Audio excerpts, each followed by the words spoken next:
What's up, banana bunch? Bunch? Bunch?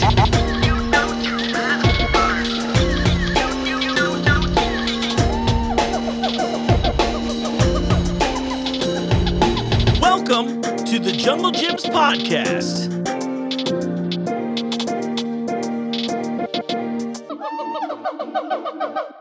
What's up, Banana Bunch? You know what time it is. It's time for another episode of the Jungle Gyms podcast. Hey, we got more fun stuff on the way. I'm hanging out back here in the international section right now because I've got two big segments for you this week. I'm trying out some new products. How are we doing today? Always my favorite part of the show. I'm like, come be on. If you're walking by, you don't have to just wave. You can come say hi to everyone. This week, I'm going to kick this off. I'm going to try out some international soda. We tried a few weeks back some drinks from Vietnam, but this time I've got some yuzu sodas I'm really excited to share with you. And then we're diving deep into Amish culture. You know, if you've come to Jungle Gyms before, you know we have a great, really extensive produce department, all kinds of stuff from our standard traditional produce to organic produce, or as a lot of you know, we also carry a lot of Amish grown stuff from local Amish families here in town. I'd say in town, in the state, we'll say, is way more accurate. But I got to talk with one of their transport guys, and while we weren't allowed to run cameras on it, he was willing to let us in on all kinds of cool stuff. So let's not bury this any further. Let's dive in. If you all are out there, let's learn about some new soda in the store. And if there's something you want me to try, shoot me an email, podcast@junglegyms.com. Okay, let's find out what yuzu soda tastes like. All right, I'm back again with some more new product I want you to try. I'm a beverage fan, and I found these over the last few weeks here on the show. And I know last time we did this, we talked about those international produce-based fruit juices from Vietnam. And this time, I'm pretty excited about this. This is Japanese-inspired, but we started carrying this back there from this brand called Moshi. And they come in a bunch of flavors, but they're all yuzu-based. And yuzu is a citrus fruit, kind of in the lemon-ish category.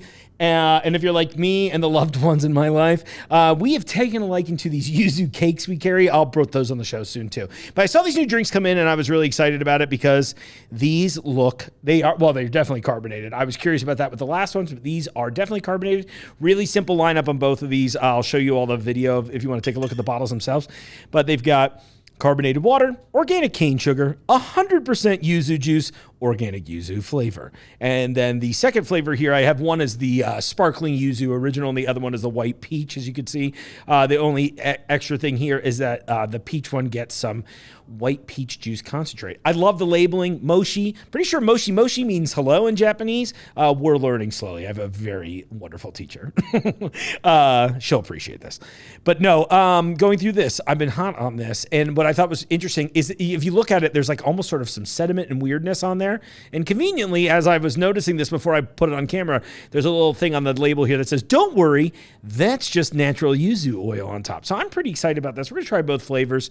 It looks like are they both twist off? Yeah, they are twist off bottles. So let's go classic yuzu first. Get a little whiff. Smells familiar. So like to me, yuzu has like this combination. It's like the halfway point between lemon and orange flavor-wise to me. And the smell here is almost like intense orange zest, which I am all about. I think we've kind of discovered that I love orange flavored things, like actual orange flavored things.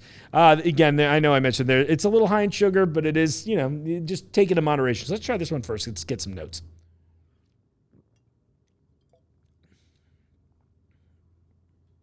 Amazing. It's like a lemon orange soda. Oh my gosh, that's crazy delicious. Distributed exclusively by Brooklyn Food and Beverage in Brooklyn, New York. Well, like most great things, they come from the East Coast. Me too.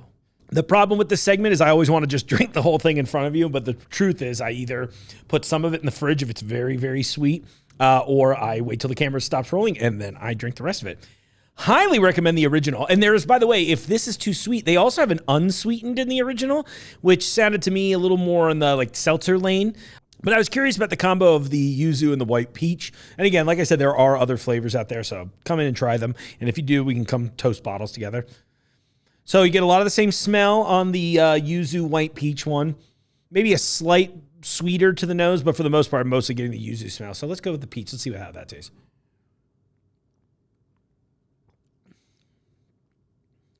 Oh, there's the peach. Huh. And that is... It says white peach juice concentrate. It tastes like real peach, not like candied peach, to be very clear. Wow. It's hard for me to pick which one is better. I love them both. You get, again, it's very strong on the yuzu flavor. You get that really intense citrus note.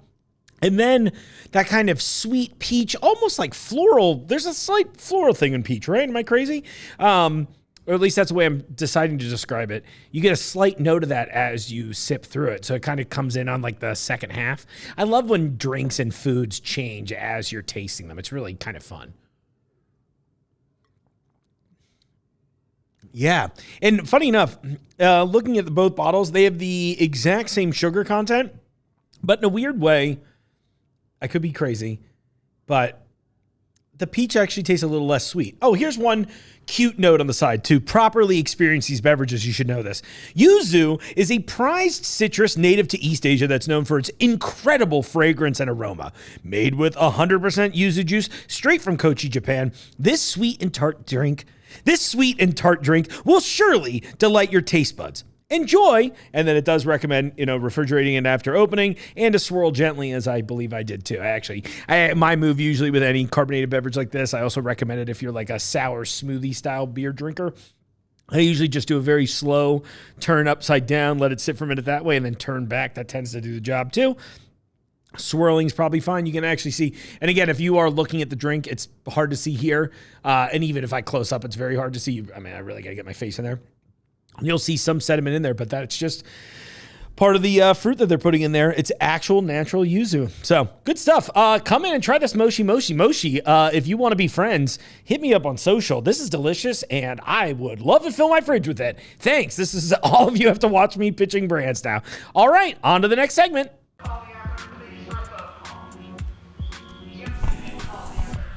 Well, that was fun. Hey, listen, if there's a product in the store you want me to try, you let me know. Shoot me an email at podcast@junglegyms.com, or otherwise, I'm going to keep exploring new things myself.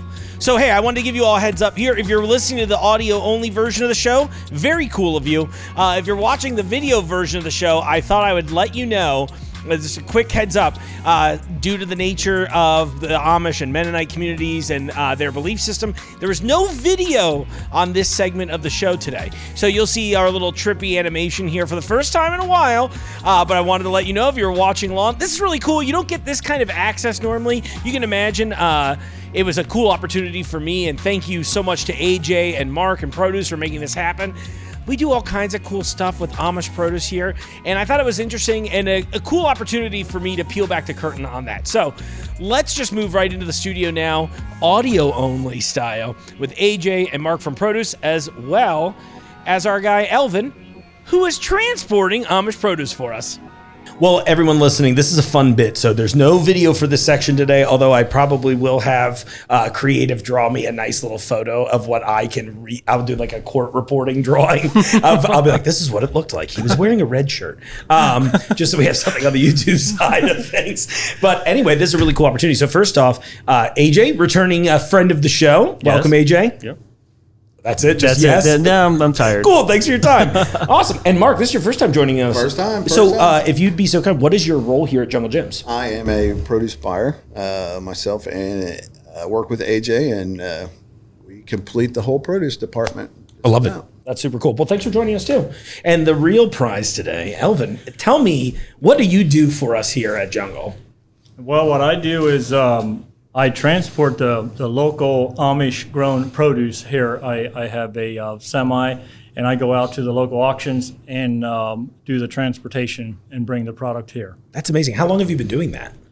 In the transportation side, only about two years. So, but I've known these gentlemen for longer than that. But as far as the transportation side, I've been doing about 2 years. That's amazing.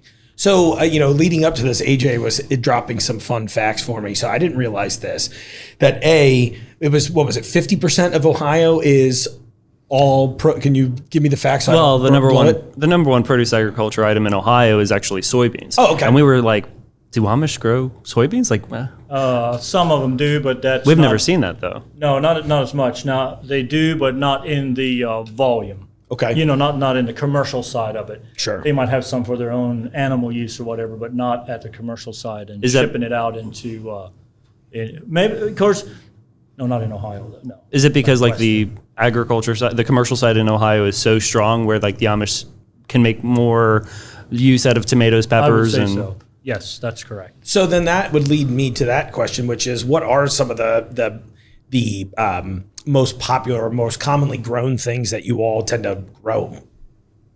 Did I ask that poorly? No, it's early for all of us today. everything.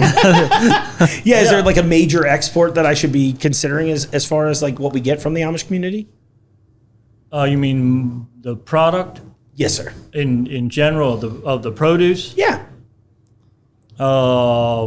Tomatoes is a real big thing. Okay. In a lot of auctions, tomatoes are a lot like the number one. That's the weight. I would say, yeah, that's correct. The weight, is that a professional term? Well, I mean, just like, if we need, that's going to be like the drive for us to send Elvin up to go somewhere. Is like, okay, well, we need 2 or 3, 4 pallets of tomatoes or whatever, depending on the price. Oh, okay, cool. Yeah, so.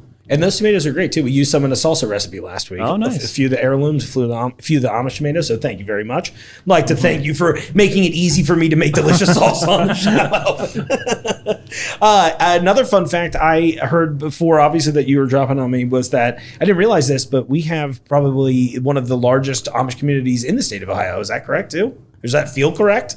Yeah. There's a really big community in Lancaster County, Pennsylvania, and also in Shipshewana, Indiana. Oh, okay. Oh, I didn't know about Indiana. Out there, and then Ohio's really big. Yeah, 60,000 really is what is. I found yesterday. That's amazing. I was like, wow, I had no idea. And it's It like, might be the biggest. I'm not sure. it's crazy too, because like we living in Ohio, we all see so many people from the Amish community. We see them driving, we see them in stores and wherever, but they're such like an enigma. Like we don't know that much about them. That's why I thought it was a really interesting opportunity to have you down here, kind of as a hybrid, right? Like you're kind of like our go-between, give us all the information let's soak it up. It's great to be here. But anyway, so in the Amish community, so if I may say, I'm not sure, but do you guys live within the city limits or whatever, So the Amish communities wouldn't be close to like Cincinnati, Columbus, Cleveland, whatever, outskirts. So if people don't travel, maybe, so I live 2 hours from here, in Amish community. So if you don't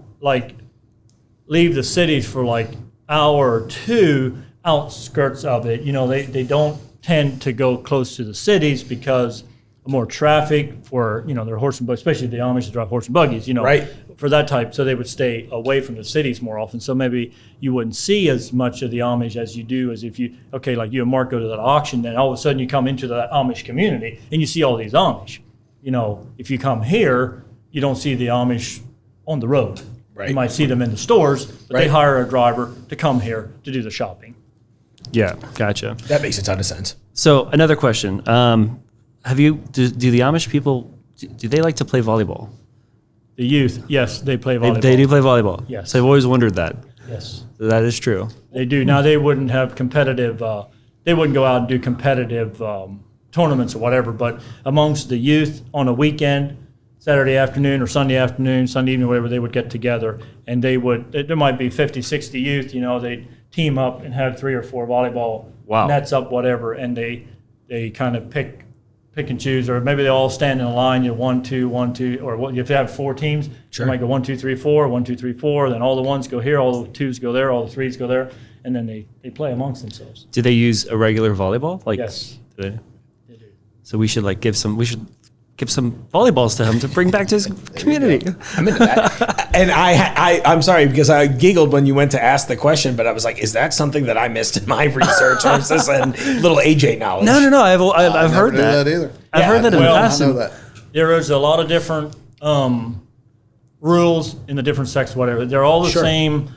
They're Amish, but they have different rules in different communities. To be quite honest with you, I'm not sure if the ones where we go to a county line or we get the product, I'm not sure if they would play volleyball. So there's different areas Interesting. of different. Now, on a competitive level, how good are we talking? Are these guys like this is they hone this, right? This is I what love they this. play. Are they would pretty say good? I would say some of them would be very, very competitive. They'd wipe the floor with us. Well, Thinking like a Jungle Gyms team going up. there you go. I'd love to see that. I would too, actually. As much as I'd like to take a dive in the sand. I think that some of them would be very, very competitive. Seriously. I love that though. Oh, well, I think we're having our photos taken. This is always my favorite part of the show is when there's just random strangers watching us do it in the air. Well, I'll wave to them. I don't know who she is, but always something. Try eating lunch in here. It's very weird. I think everybody's like, oh, he's having a sandwich again. That's weird. There you go. It's my lunch break, dude. Not every day gets to be something exotic. So. You're the man, you got open windows all the way. People can see you. It's kind of wild. I had to put up the whiteboard just so I could occasionally get some work done. A bunch of fake facts on there about the secret Jungle Gym's jelly tunnel that we're working on. Yeah. He actually told me all that about he told me all the details about that before we turned the microphone on. I was shocked. It's probably one of the best clandestine projects we've worked on. I cannot wait. That and the Hyperloop to Eastgate. That's where the monorail goes. People don't know. That's what we're talking about, Phil. Oh, so Elvin, are you still technically part of the community? Is that a question I'm okay to ask, by the way? Oh, absolutely. Okay, well, cool. Okay, so backing up a little bit, so I was raised in Lancaster County, Pennsylvania. Oh, okay. Okay, and then we moved to Ohio in 2007. Okay, so then we were there in Bainbridge, Ohio, to about 4 years ago. So that's about in 2018, we moved to Jackson, Ohio, and that is where we kind of changed up of what we were doing. So in Bainbridge, Ohio, we were driving the horse and buggy. That was our transportation. Right. Still following the same God we're following now. Okay, but we were not satisfied with things that were going on, so we moved out of the community, and the transportation was we get a car. Okay, that's our transportation. Yeah. Not that, like I said, it's only one God, that's who we follow. So we moved to Jackson, and that's when I got the different transportation. But yes, I'm a Mennonite. Okay. I was a Mennonite before we moved to Jackson, Ohio. There's different types of levels of Mennonites. Mennonites drive horse and buggy. Amish drive horse and buggy. Mennonites drive cars. The old order setting is they drive horse and buggy. So that can be a big discussion, but anyways, that's the simple of it, and yeah. I think that's actually kind of fascinating to me that there are so many different facets of the organization, and that at the end of the day, you are still following the ultimate same religion. And Amen. Yeah, that's really interesting to me too. That is true. And I like that you are able to adjust to some of the modern trappings of society while still following. To me, it's beautiful. I love that kind of stuff. I find it very fascinating. And we could do a whole episode on that at some point. So maybe if that's ever something you'd like to explore with me, I would gladly do that. But I wanted to keep it somewhat food focused in the meantime too. Sure. So, and maybe this is the question I should ask though in this regard is that, how should I say this? Is there any, I don't know, maybe weirdness? Bring it straight out. Yeah, no, I'm just trying to think. I was like, are people cool with you showing up with the semi truck? That's really where I'm going with that. Like, or is that kind of not where I come from. Okay. Where I was, not in Bainbridge. Okay. But other places. When you leave a community like that, most of them they shun you. You can't do any business with them, but that's okay. Then you just reach out. You widen the horizon. Absolutely. And it's great. We've been blessed. We love where we're at. It's been great. People like here. I've dealt with these people. I'm still driving horse and buggy. I'm still dealing with them. Yeah. Okay, You deal with the people that you love and keep on going. How long have you been working with us at Jungle Gyms? So it's probably been, I would say 10 to 12 years. Well, long partner. Yep, that's right. It's crazy how long everybody sticks around here. I love that. I was gone for a few years, but then came back in again. When I left Bainbridge there, so then I kind of got out of the produce thing because of losing connection and didn't have the means of transportation of this produce like I do now. Right. I was about a year of it, I was out of it. And that's when I kind of, we could get into that conversation a little bit later, how we got into county line or whatever. And then I could kind of get on that that level a little bit later. So that's a little bit how that worked, yeah. Like what Elvin can bring for us, for our simple two stores, right? I say simple, like I joke with everybody that they're like two small IGAs, but like, no. But what he can bring to us is really kind of incredible. We're talking about farm to table. I mean, really farm to table, because the stuff that Elvin is going to bring down to us, say it's going to be picked on Tuesday. He's going to be up there ready to drive it down Wednesday night. It's going to be on our shelf on Thursday morning. Right. So like this is something that, because we only have 2 stores, where we can really excel. We don't have a warehouse where it has to go ship to a warehouse and then sit for a week exactly. and then send out to 137 stores. This is the peak of the season for Ohio Amish produce. I mean, our department is loaded to the brim back there right now. September, we're just started an Ohio Proud ads starting today. I don't know when this is going to air, but this is the time for this. So this is something that Elvin just excels at. I mean, he knows our needs. He knows what we're looking for, and it's really been just a great relationship we've had for a long time. I love that. And I think that's a really cool thing. I remember when I first started, you all had done one of the behind the scenes of you going to the auction in the first place. And that it was a very similar story where it was within 24 hours we had stuff Which is on crazy. the shelves. It's insane. And I don't think people recognize that. And I'm hoping that we, are kind of educating consumers in general with that sort of thing, and that, I mean, we've talked about this with regards to produce, with seafood, with so many things that you just don't realize when you're in a big box retailer. You don't get that at the big box stores. Yeah, it's going to sit, I joke all the time. It's like everything gets stepped on along the way a little bit. But it's crazy to think that in a world where we are becoming conscientious consumers, that we can get stuff here that you would, it would be another week if you wanted to go to one of our competitors. So thank you, Elvin. And thank you guys too for doing stuff like that. I mean, it's crazy to think about. And I hate to get on my soapbox for a second as I go to look at the camera that's not there anymore. No, but I think about this all the time, where it's just this is one of those one-of-a-kind experiences. And I didn't realize how little or how much I didn't know until I started working here. Mm-hmm. And now I'm hyper aware of how bad some of the food I've been eating was. And I don't want to sound disparaging, because again, it's like a volume thing, right? It's hard for these huge retailers to be able to go to that level of specificity, right? Like, you guys are experts, but a competing store couldn't hire that level of talent at 10,000 stores. For example, I was at a competitor store last week, and they had cut watermelon from Mexico last week. Yeah. I mean, we're talking, right around Labor Day, where local watermelon is in, and they have watermelon from Mexico. It's just crazy, the disconnect. But some people just don't care. But some people do care. I think, what I think it really is more than anything, because I feel like I was one of those people who cared, but I didn't know how to care, if that makes sense. Yeah. Do you know what I mean? Sure. Because until I got here, I didn't really pay that much attention to it. It was like, oh, this watermelon's from Mexico. I was just literally like, oh, this watermelon's been cut for me. Awesome. And I think a lot of people are that way. And I think it's really a testament. I mean, even the stuff that we pre-cut and store, it is so much better. Oh, yeah. Yeah. It's in season, so. Right. Exactly. And it's fresh. Yeah. Now, how long do you think that was on a truck or ship or plane or where, Mexico? Okay. Sure. Right. And where else did it stop along the way? It's like, oh, I keep thinking back to what was that quote in one of our previous produce ones? It's like trying to fly as an import plum. Oh yeah, Indie Fruit guys, Nick. But it's really beautiful, and I know this ends up sounding a little bit like an ad for us, but go get a piece of fruit from a competitor and then go get the same thing from us and tell me which one's better. Podcast@junglegems.com. I'm serious. I will win this bet.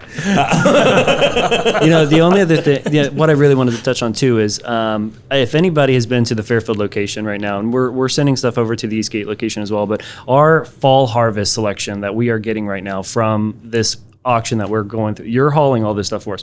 We have got the weirdest pumpkins out there that you've ever seen in your life. Were those those fireball pumpkins? Is that one of the ones that I saw? I've never seen one of those. Fireballs, grizzlies, blaze. I've never knobby pie pumpkins. I mean, there's a dark watermelon, a dark green pumpkin out there. It's called Dark Night. Yellow pumpkins, orange pumpkins, tan pumpkins. Lemonade pumpkins. There's so yellow that it's crazy. That's wild. Are there different uses for those, or mostly aesthetic? Just aesthetic and decorating. But you can't find this stuff anywhere else. I mean, when we first went up to County Line, we were just blown away by the selection, the weirdness of it all, and we're just like, oh my God, we have to have all of this in our stores. Like, we want all. We'll take all of this. So I mean, we were filling up a whole truckload. I mean, last year to bring them down. Absolutely. Yeah. So, I mean, you got to come to the Fairfield location to get some of this crazy, unique stuff. And big shout out to Connie out there for making it look beautiful for us every day. Great job. Yeah, for sure. We saw her hand lifting chairs over her head earlier. Just a minute ago, She's yeah. very strong. Yeah. I, as a pumpkin fan, and I did a big pumpkin special last year, and I feel like I got to do a better one this year now that I know more. It was crazy to me to see all those different varieties in here. I mean, again, it was one of those things that I didn't know half of it existed. Sure. You know, Can't find that at last Walmart. year in our fall harvest season, we probably did the best that we had ever done in the history of Jungle Gym. really. It was like With less space because of the remodel. Yeah. So, Sorry. yeah, somebody had to have a podcast booth put out here. This is suddenly very uncomfortable. I just wanted to cut into your sales floor. I was trying to start strong. I was like, listen, but I'll take the space from you, AJ. But instead, I will always give you a spot at the table. Fantastic. So let's just Deal. keep running ads. Well, okay, so we talked earlier about getting involved back with County Line again. How did that process all come together for you, Elvin? Well, so how that all started was, so like I said, I was manager there at the Bainbridge Produce Auction for 12 years. We moved out, so I had no connection with them anymore. Could not have any connection there. So I remember the day I walked back in here and talked to Mark and AJ and asked them if I could start bringing produce in there. Well, and I can see their point right there that, okay, so for me, trading produce, I could go to this auction, whatever, is it fresh? You don't know. Okay. Sure. So we kind of didn't really get together on that year. Okay. So just kind of let that go. Well, then County Line is up in West Salem, Ohio, up above Columbus.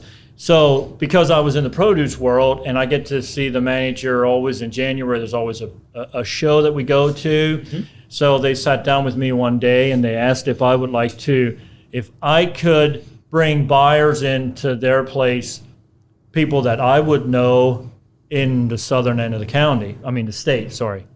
So then that next year, that was in the fall or January, whatever. So that spring I come out here and we sat down again and asked if, this big produce auction, they can go online to see the market report, to see exactly what's going on, how much product they have, because I knew these guys could use a whole semi-load. It's, worth the time to go there. It's not like you go there, you buy like a pickup load and you drive 3 hours. It's not profitable and you guys can move this volume of product.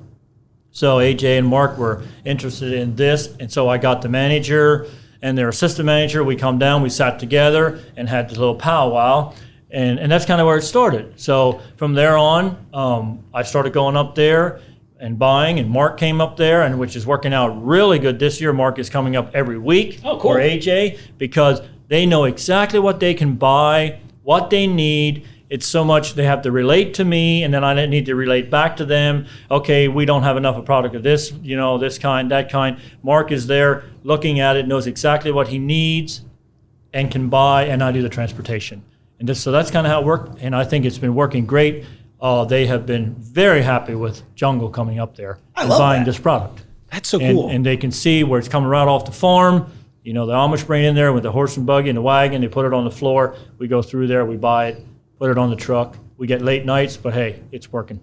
Yeah, I think it's worth it too. Sure. Mark, since you've been going a bunch, can you describe what this auction would be like to someone who has never been? It's if you've never been to an auction, it's very hard to, because you have got to pay attention. Yeah. I mean, you're either going to pay entirely too much for something that you want, or you're not going to get it. Yeah. It's just it's an amazing process if you haven't been to an auction before. Yeah.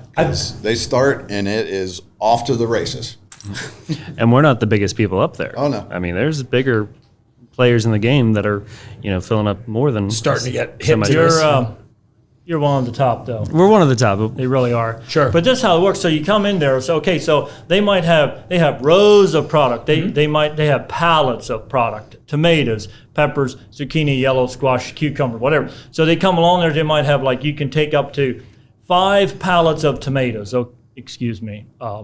Tomatoes or cucumbers. I was going to say. So they walk up to it. Okay. So what they do is everybody goes with a lot number. Everybody has a number. Mark has a number, a buying number, a selling number. We don't go by people's names. We go by numbers. Okay. Okay, so they walk up to this pallet and they say they got 40 cases of cucumbers on lot number 106 or whatever, and the auctioneer's going to go, okay, somebody get $5, $5, $6, $7, $8, $9, $10, $10, $11, and Mark is going to bid at $10. He's going to sold 3308. That is Jungle's number up there, and Mark has the option to take one pallet up to 5 pallets, and whatever he takes goes on his number and goes on the truck, and the remaining goes on to the next customer or the bidder, and they keep on going, and that's how it goes all day long. And you got to pay attention because, as fast as it goes, 7, 8, 9, you might thought you bid $8, but all of a sudden it was $9 because somebody else jumped in there. You got to pay attention that you're not paying more than what you're wanting to pay. Oh, interesting. So if that makes sense. The length of the building is probably a football field and a half in length. Oh, really? And it is just lined completely with produce. And they have another section off to the side that is, as of right now, is just pumpkins and hay bales and Assorted fall gourds. stuff. Yeah. Gourds and what have you, right? It's a large place, very large. It's amazing. What I want to, and I hope you don't take offense to this, Elvin, no, but go ahead, what I think is one of the coolest things about going up there is seeing the the Amish families that are just so proud standing next to their product that they grew, because they grew it, they packed it, they put it right there, and they're standing next to it because they're so proud of it. And it's a really interesting concept. Yeah. Like, these people grew this stuff, That's true. and they want to see who bought it. They want to see where it goes. I love that. And they're very excited to see these guys coming up there bidding on this stuff and bringing. Okay, they're hoping maybe to get $10 for their cucumber, and all of a sudden they get 13. That's money in their pocket. They need to feed the family. They're excited to get this money. Yeah. When I get up there, sometimes they'll come and chase me down and come. Yeah. Come here, you gotta come and look at my stuff. Come look at these heirloom You have to come and look at tomatoes. I love that. Maybe this is a dumb question, but I'm going to ask it anyway, since I like to be the idiot in the room. What makes Amish produce so good? We can all taste it and be like, "This is great." You know what I mean? This is amazing. Very, very little pesticides, very little chemicals, and just when product is sitting in a cooler for weeks on end at a time before it hits the shelf, it's losing not only nutrition, but it's also losing flavor. So, that's one of the reasons why most of the stuff from the Amish is going to just have that burst of flavor that you're not going to get. Now, it's not true that the Amish don't use no chemicals, correct, Elvin? No, they use chemicals. Yeah. Sure. No, go ahead. But very, very, very little, very minimal. Yeah, especially compared to like an industrial grow, I Sure. would assume. Yeah. Very And then interesting. there is a growing organic community up there as well. I think that this year is even more than what was last year as far as the organic growers that are, doubling down on the organic side and bringing certified there's organic. quite a bit more organic produce at the auction this year than there was last year. So that definitely is growing. Oh, interesting. And maybe this is a dumb one for the audience, but we should ask anyway. But when you grow something organic versus non-organic, what is really the bottom line there? Like, what's the difference? Like, for doing an organic grow, is that a question I can ask? It's AJ gave me that look. Thank God the cameras aren't on. I can cut this out. Go, Mark. it is pretty much strictly using all natural. Yes. If we have any natural pesticides that we can use, nothing pertains to chemicals whatsoever. Nothing. And it also has to be a natural product, not genetically modified. Cannot be genetically modified whatsoever. But the process of getting certified organic is this is going to be like in the weeds of like politics and agriculture and stuff. But it's just kind of a joke. You can basically eat some hydroponically grown, clean lettuce that's going to be way better for you than organic lettuce. And you might get a lot of reaction over that because some people I love it. No, I'm here for the controversy. That's kind of why I asked. Yeah, some people really take that to heart. But Interesting. Huh. Cool. Well, that's the secret backup for this episode. I think there's a lot of. Grown naturally, Yeah. no help of. I will say that there's a lot of shoppers that only solely will buy organic produce, but as soon as they know that the Amish season is here and that we have Amish stuff, they will totally buy the Amish tomatoes, the Amish yellow squash, the Amish watermelons. Sure. Because they know that it's a little bit cleaner, it's a little bit healthier for them. It's not, grown in Mexico with everything on it, shipped, Right.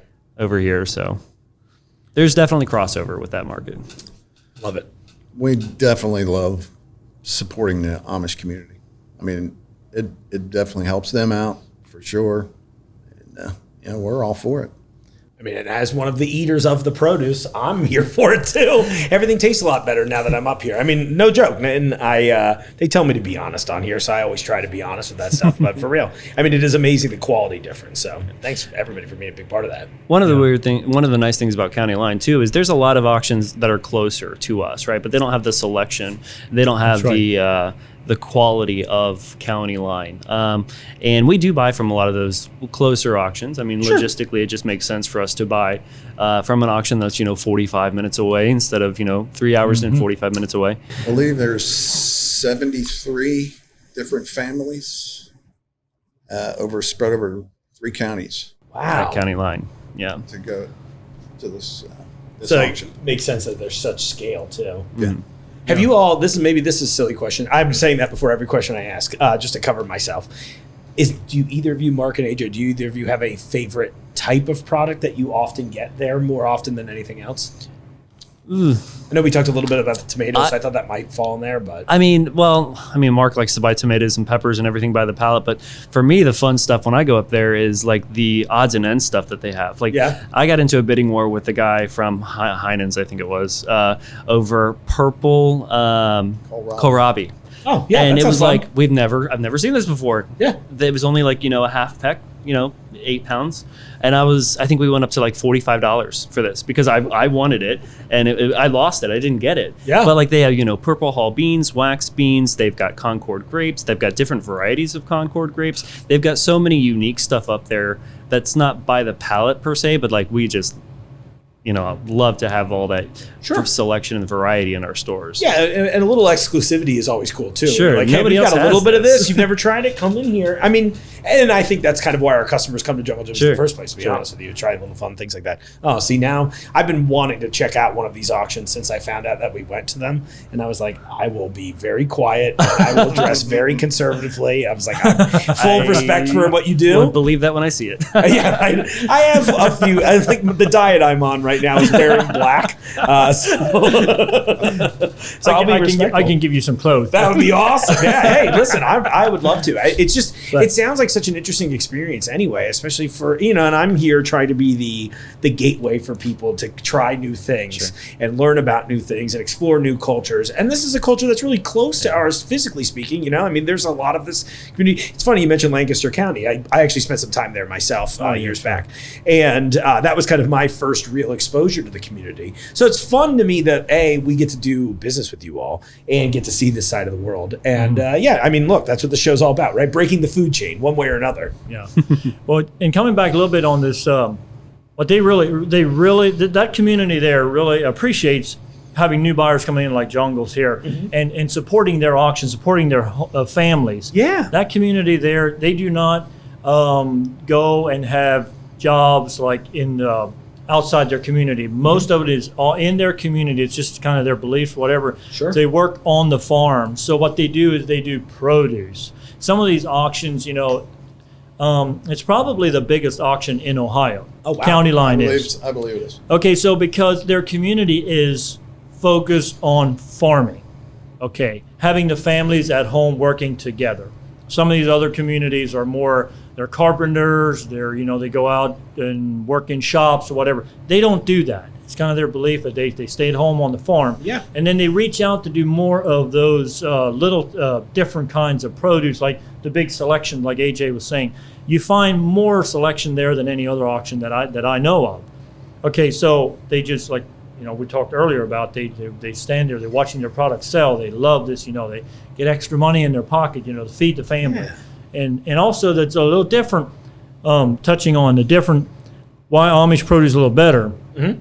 Now we don't want to we don't want to lift them above anybody else. But some people take more pride in their products, selling their products. So what they do is they hand pick, not this commercially pick some, you can get, no, not tomato, I don't believe, but you can get corn pickers, you can get all this for sweet corn, all that, it'll go through the field, you get a big ear, you get a small ear, whatever. Sure.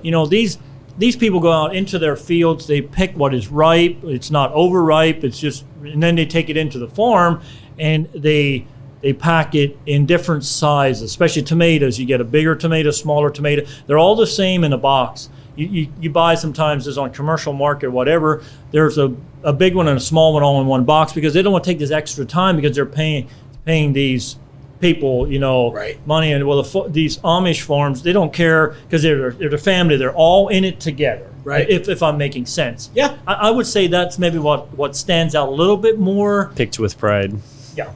Well, and now that you're saying that too, that's kind of honestly, I feel like again, what is so great about what AJ and Mark have done here too. It's the same kind of mentality where maybe it's not as family focused in the same regard, but it is that level of and what I'm hearing from you is that there's a level of expertise that comes to this because you're dedicating your life to this and you're dedicating your life to your family and all of this stuff, so you can get that higher quality. And then in the same regards, I feel like you guys are doing the same thing where you're like, hey, we are true experts of our craft, and we're going to go here and we're going to make sure that you get the good, like the truly good stuff, rather than things that maybe just feels exactly. like And that's the next step. They can buy quality there and sell quality and get quality buyers in. I love that. And they put it out on the shelf. I see AJ and Mark putting it out on the shelf with their hands. They know exactly what's going out there. Yeah. They take the bad one out. You send a bunch of workers out there, put tomatoes out on the shelf. They might be here just for the day. They just put anything out there. Sure. You keep quality out there on your shelves, it's going to bring quality buyers in. That makes perfect sense too. Well, and it's funny because I am always bugging you guys now whenever I go to buy something, and usually AJ more, just as I don't know Mark quite as well, but I'm usually just like, hey man, how do I pick this properly? And it's funny, but like, it's nice to know that we've got this whole direct line from all the way from the grower to the person that's selling it to you in the store that knows exactly what makes it a quality product. I find that fascinating. Yeah, and one of the other interesting things about this whole process is, Mark's not only going to buy that tomato, but he's also going to stock that tomato. Yeah. So it's taking that's what I mean. pride from the picker to the sales floor. Yeah. Exactly. So I love it. What a cool place we work in. It's so weird. Pretty cool. It is. Definitely cool. It's definitely a strange, interesting place at all times. who designed this place? It must have been right. Crazy It's guy. like some kind of jungly type. And I'm glad to be a part of it. Yeah, we're glad to have you be a part of it. This is so cool too, Elvin. Well, as a little break here, I mean, we've gone just over 30, which, I mean, we can keep going. Do you have any other questions that you wanted to bring up? Or anything that you think I didn't hit well? I mean, I had some other like agriculture stuff from Ohio, but not really related to the Amish stuff. But no. Is there anything you want to drop in there from that? I don't think so. Okay. I think the volleyball was How about my you, biggest Mark? question. Yeah, the volleyball thing I'm still stuck on the volleyball. I was like, is that like Well, my uncle is from Ross, Ohio. And there's Okay. like a small Mennonite community, and they play volleyball. Oh, okay. Like in between like the border of like Ohio and Indiana. Like, Yeah. so, and I always heard that, and I was just like, I'm gonna ask him. I love it. That's so cool. Obviously, AJ, Mark, thank you so much for coming on here and Thanks setting for this up having for me. me. I'd like to do this again. We'll just I think this should be like a full focused episode. Truly, no, I mean, I think this is really cool. And Elvin, of course, like I am so thankful that you took time to do this. Thank you so much for being a part of this. I would love to, if you'd ever be interested again coming back sometime, I'd love to dive a little deeper into the culture. If you'd be interested in telling us about it. Totally fine. Cool. That's really awesome. Thank you Yes. so much.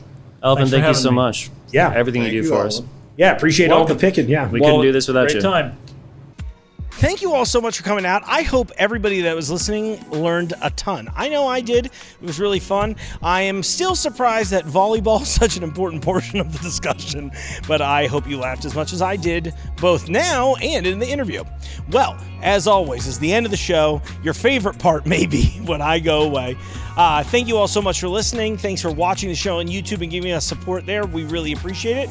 Of course, as always, if there's something that you want to know more about at Jungle Gyms or you want to see on the show, shoot me an email, podcast@junglegyms.com. I got some fun stuff coming up. I'm bringing some of our former child guests on the show to come do some Halloween candy reviews soon. I'm really looking forward to that.